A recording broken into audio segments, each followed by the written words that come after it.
If you're running more than 10 cars on Turo, let me guess. The income is decent, but it's everything besides the money that's taking your sanity. My name is Ashley. My partner and I run a 120 vehicle fleet on Turo in San Diego.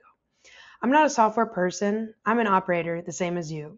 Everything I'm about to show you is what runs my fleet every single day. If you're operating a car sharing fleet, you understand the pains. The inbox never stops. Guests who don't read instructions blow up your inbox with the same questions over and over again. You're waking up at 5 a.m. to verify a driver's license before an early morning check-in that you had already prepared the day before. Most of it is mundane, but you can't really tell which messages matter without reading all of them. The one message that's a real problem is buried in the 100 that aren't. Damages. If you don't catch it in the first photos before the guest is gone, you end up eating the repair. That's hundreds of dollars a month quietly eating into your profits. Maintenance tracking. Keeping cars in tip-top shape is a full-time job in itself.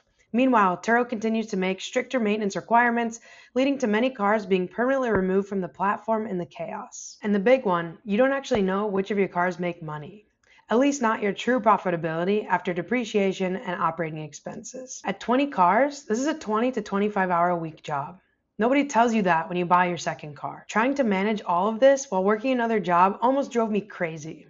Everything changed when I stopped trying to do it all myself. We created tools and systems that can put almost every aspect of your Turo business on autopilot. Our AI agent reads every single message the second it lands and flags what's actually urgent.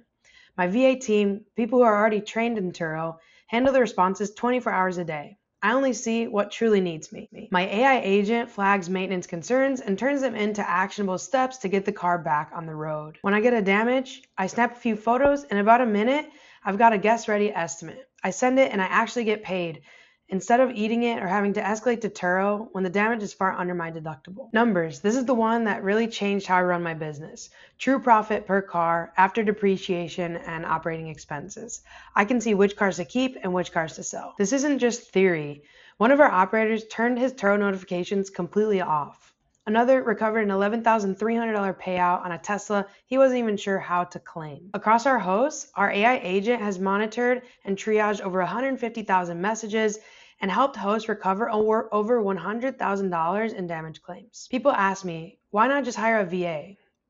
I've been there and done that. A freelance Turo VA runs around $950 a month, part-time, and they still can't run estimates for you or help you with your profitability per vehicle. Concierge is about $400 per month for 10 cars, covers the whole clock 24/7, and is backed by software that a normal VA simply isn't. I know what you're thinking because I thought it too when we started creating these tools. You don't want to just hand your whole operation over to some bot. And you're not. The AI simply sorts and flags messages that are important. Real people that are trained on Turo do the responding while you stay in control of the calls that really matter. We built this for our own fleet first, and we understand the importance of maintaining some control over your fleet. So here's what I would do. Book a fleet review call, 15 minutes. We'll look at your actual fleet, show you what we'd take off your plate, and what your true numbers really look like. Worst case, you walk away finally knowing your true profit per car. And best case, we put your fleet on autopilot so that you can focus on the things that truly matter.